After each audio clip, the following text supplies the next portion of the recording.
Bwana Yesu asifiwe sana. Kumbe hawa watu walikuwa wana karama, wanatenda unabii, wanaponya watu, wanaweka mikono watu wanaponya na kila kitu. Yesu hakukana yale matendo karama zilikuwa zinaachiwa pale, lakini alichoangalia walikosa kitu kinachoitwa tunda, ushirika na Roho Mtakatifu. Yesu hakuachiwa. Kwa Yesu anatuchua kwa matunda na si kwa karama ya utendaji kazi. Ni muhimu sana binafsi tu mwenyewe kipime tu katika hali ya kawaida. Katika kila siku yetu moja ambayo kila siku tunapita, unajipima. Mimi kweli katika matunda ya Galatia 22 na 23 na matunda ya Roho ni haya. Je, natoka kwangu haya natoka sehemu nyingine? Bwana Yesu asifiwe sana. Sasa tuangalie utofauti kwa haraka kwa sababu ya muda na umesonga mbele. Karama za Roho na matunda ya Roho. Kama tulivyoona, karama za Roho ni uwezo wa Mungu au nguvu ya Mungu inayoachiliwa ndani ya mwanadamu katika utendaji ndani ya huduma fulani ambayo Mungu alikuwa ameachia. Inaweza kuwa ni uinjilisti, inaweza kuwa ni namna mbalimbali katika huduma ya maombi. Anaachia zile karama zake 9 kali ya yako yeye. Mtu anaweza kuwa na karama moja au zaidi ya moja kwa kadri Roho Mtakatifu mwenyewe anavyopenda. Lakini matunda ni tabia ya Mungu ndani ya Mkristo inayodhihirisha katika maisha yake ya kibinafsi na Mungu. Lakini huku ni ile karama za Roho hii ili kuweza kujenga mwili wa Kristo kwa ajili ya watu wengine. Kwa karama anayoachia ndani yako si kwa ajili yako, ni kwa ajili ya watu wengine, kwa ajili ya ujenzi wa kanisa. Lakini huku ni tabia ya Kristo ndani yako inaomwazimisha, inaonyesha ushirika unao kati yako na yeye katika maisha ya kibinafsi ya kila siku. Matunda ya fadhili, ukarimu na kila namna, upendo wa agape, kusameheana, tumejifunza kwa undani. Hizo ni tabia za Kristo ambazo yeye anataka pia ziwe ndani yetu sisi. Ziwe ndani yetu sisi. Bwana Yesu asifiwe sana. Bwana Yesu asifiwe sana. Lakini mazungumzo karama za Roho ni kujenga mwili wa Kristo.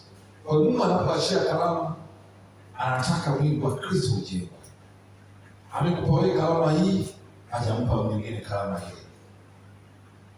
Usiseme bwana mimi na karama ni bora zaidi kuliko watu wengine. Kumbuka hawa watu walikuwa na karama lakini bado walienda jehanamu.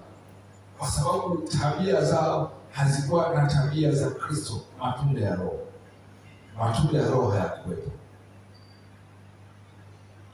Na mahali fulani tulisoma Mathayo 25:31 mpaka 32, tulisoma wiki iliyopita. Hawa watu walikuwa wamekuja akawatenda kama kondoo na mbuzi. Kondoo walikuwa upande wake, akamwambia ingieni katika ufalme ulioandaliwa. Kwa sababu alikuwa na njaa kaja kunisha. Na alikuwa na kiu kalipa maji ya kunywa.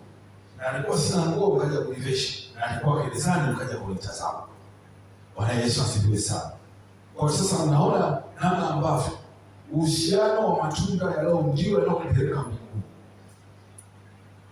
Ukakosa karama, lakini ukawa na matunda ya Roho, ndiyo sifa la kwenda mbinguni. Hizi tabia tunazoziona ambazo zimetajwa, hizi ni lazima kwa sababu ni tunda moja ile sifa 9. Ukisema niko ndani ya Kristo, unaona anasema nipo ndani ya Yesu na burudika. Nafikiri ndio wa zamani sana walikuwa mnausikia. Kama anasema katika Yohana 15:5, mimi ni mzabibu, ninyi ni matawi. Anayekaa ndani yangu na mimi ndani yake huzaa sana. Matunda ya Roho ndio yanayomtambulisha huyu mtu ni wa Kristo au la. Si karama. Bwana Yesu asifiwe sana. Japokuwa karama ni za muhimu kwa ajili ya kuzidisha nguvu ya Mungu. Roho Mtakatifu alitazamia watu wote tuna hivi vitu vyote. Hivi vyote vinatoka kwa Roho Mtakatifu. Bwana Yesu asifiwe sana. Bwana Yesu asifiwe. Karama inaweza kukoma, karama inaweza kufika mwisho endapo Mungu amekupatia na usitumie kwa uaminifu. Mwingine anapewa karama ya uponyaji, anaitumia kwa manufaa yake mwenyewe ya kibinafsi. Anatumia Roho Mtakatifu kujinufaisha kibinafsi. Mwingine Mungu anakupa kwa kadri ya neema anayokupa, lakini anakupa wewe si kwa ajili yako, ni kwa ajili ya ujenzi wa kanisa, ni kwa ajili ya watu wengine. Lakini matunda ya Roho yanaongezeka kwa kadri ambapo mtu anazidi kunyenyekea, kutii na kuwa na ushirika na Roho Mtakatifu. Ule uhusiano unazidi kukua, matunda yanazidi kuongezeka na kuimarika kadri ule mtu anavyosogea zaidi na kujisalimisha kwa Yesu. Bwana Yesu asifiwe. Ndipo Kristo anazidi kuzidika zaidi ndani yake.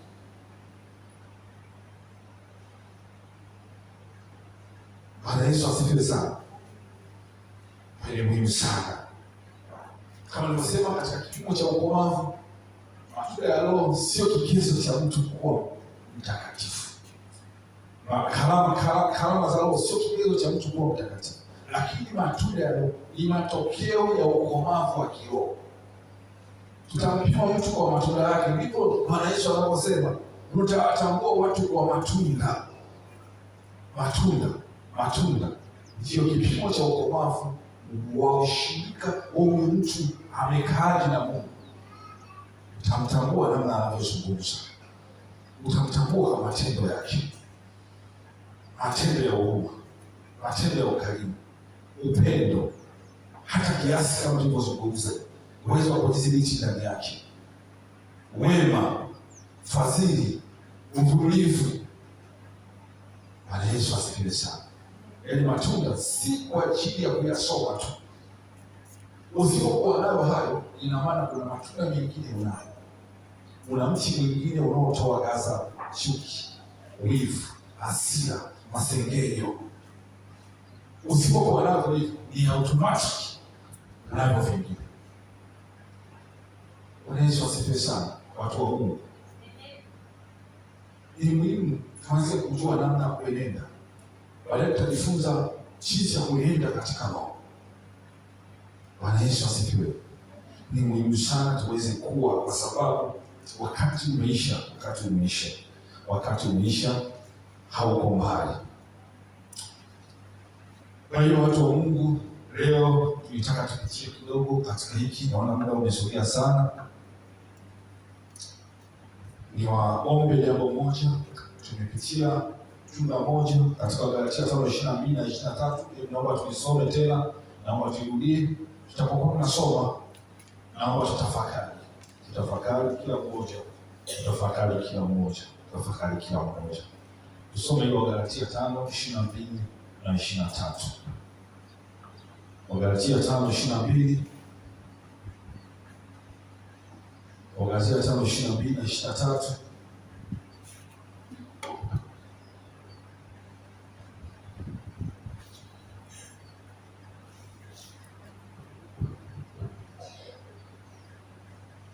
Galatia 5:22 na 23.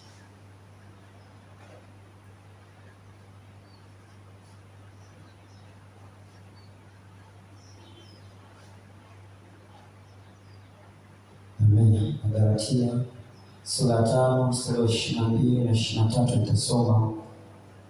Lakini tunda la Roho ni upendo, furaha, amani, uvumilivu, utu wema, fadhili, uaminifu, upole kiasi. Juu ya mambo kama hayo hakuna sheria. Rudia tena pia, some moja baada ya nyingine. Amina. Mstari wa 22. Lakini tunda la Roho ni upendo, furaha, amani, uvumilivu, utu wema, fadhili, uaminifu, upole kiasi. Juu ya mambo kama hayo hakuna sheria. Tunaposoma tena mstari wa 19, ule mstari wa 19. Wagalatia 5:19. Amina. Basi matendo ya mwili ni dhahiri, ndiyo haya: uasherati, uchafu, ufisadi, ibada ya sanamu, uchawi, uadui, ugomvi, wivu, hasira, fitina, faraka, uzushi, husuda, ulevi, ulafi na mambo yanayofanana na hayo. Katika hayo nawaambia mapema, kama nilivyokwisha kuambia, ya kwamba watu watendao mambo ya jinsi hiyo hawataurithi ufalme wa Mungu. Bwana Yesu asifiwe sana.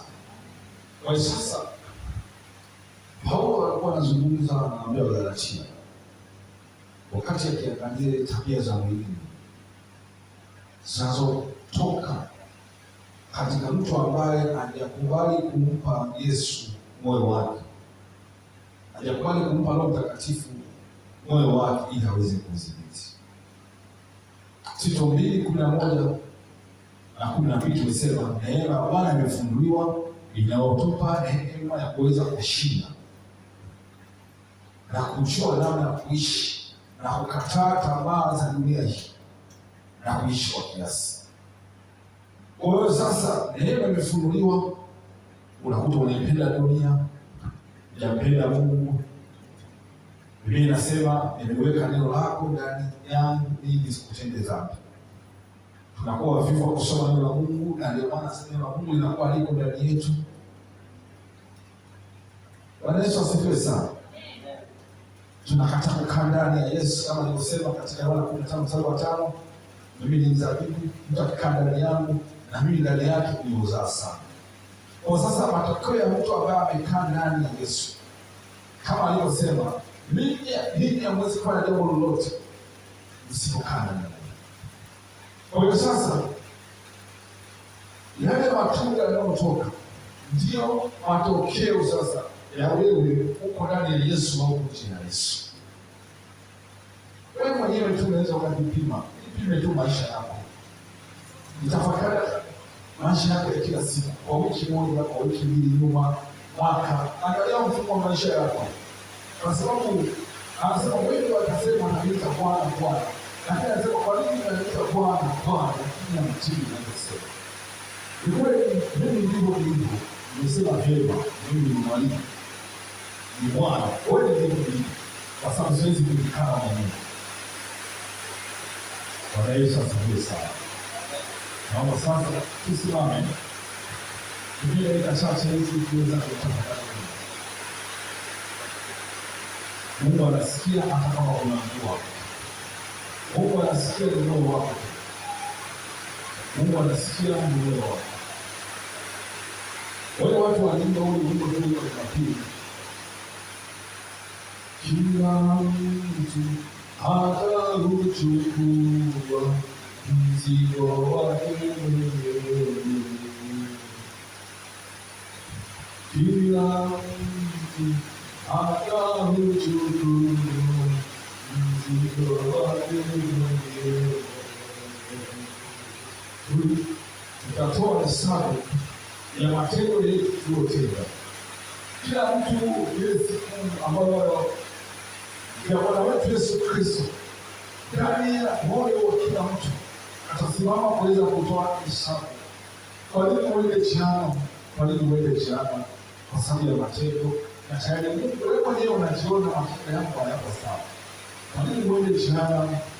Nafasi ya kutengeneza ulaya. Wewe ni Kristo lakini na shida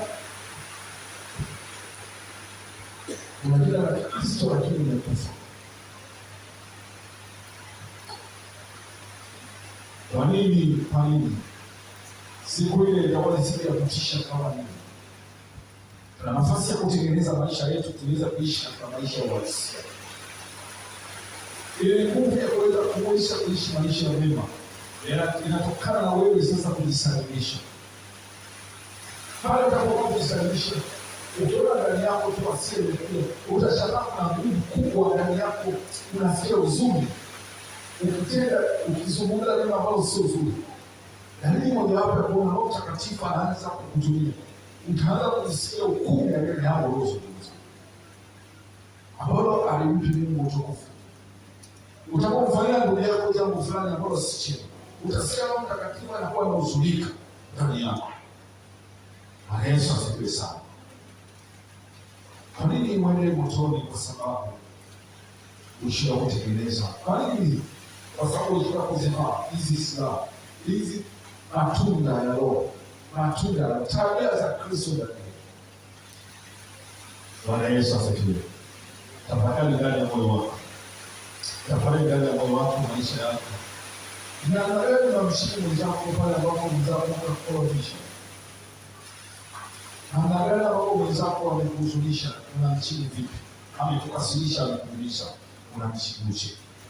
Na wewe ambapo unapogundua mwenzako amekufanyia mabaya, je, unamkasirikia? Unamwona kwa unamwombea? Je, unampenda? Kama hapa kuna watu ambao wanataka mabaya wakuta. Wapo watu. Angapi sheria tabia za Kristo. Bwana Yesu asifiwe sana.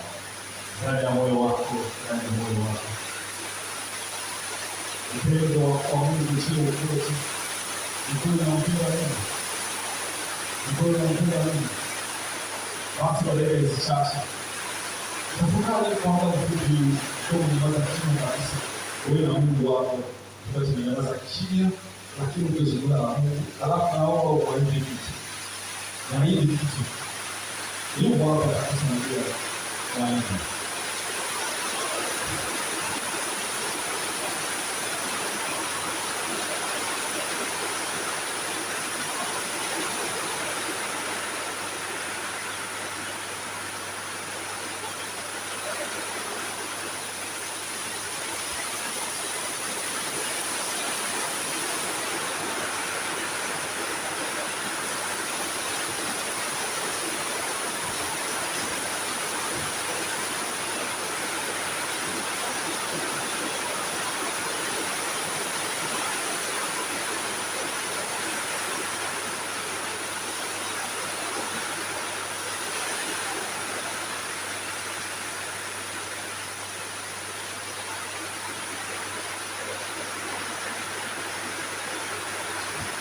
Sasa niwaone jambo moja.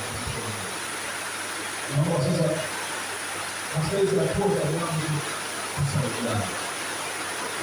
Kuna mtu anajishughulisha tofauti. Kuna mtu akasirika ambao sivyo na neno la Mungu linalotaka. Ni sisi tukumbusha. Kanisa asifiwe.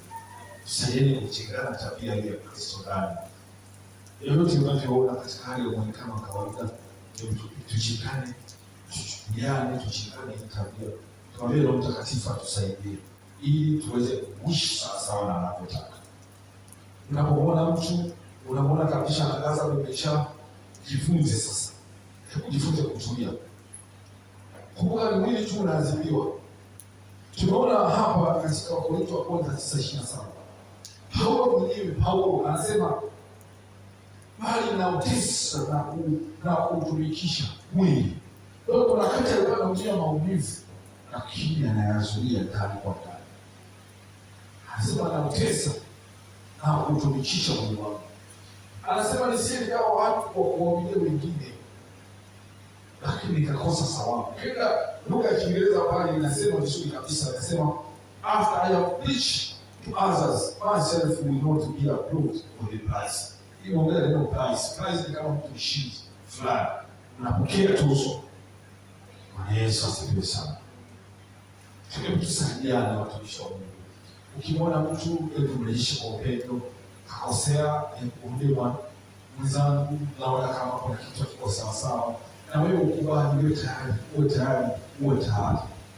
Nikana mwenzako anaona jinsi mwenendo wako, tabia zako zilivyo. Tukiachana sisi kwa sisi. Sisi kwa sisi tuone kulingana tabia ya Kristo ndani yetu. Bwana Yesu asifiwe sana. Na mara zote tunapokutana tumwombe Roho Mtakatifu tusaidie. Kumbe tunaomba nguvu ya Mungu hapa iweze kutenda kazi yake. Kumbe nguvu ya Mungu haitasababisha tuende mbinguni. Tunaomba utendaji kazi wa karama ya Roho Mtakatifu, matendo ya miujiza, ishara na ajabu. Kumbe si pekee ndio tutakwenda tuende mbinguni. Ni tabia za Roho, tabia za Kristo ndani yetu zinazomdhihirisha Kristo.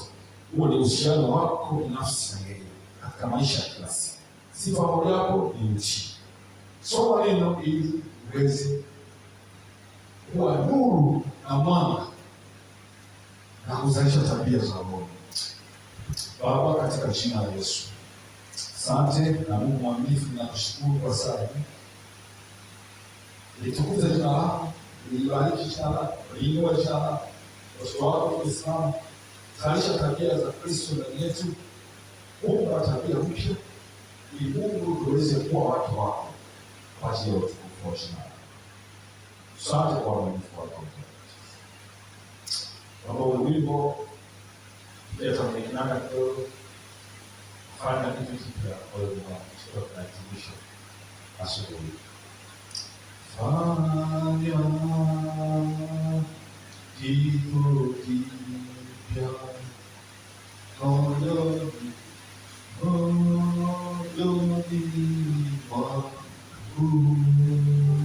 moyoni mwangu.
Mungu awabariki watumishi wa Mungu. Mungu awabariki.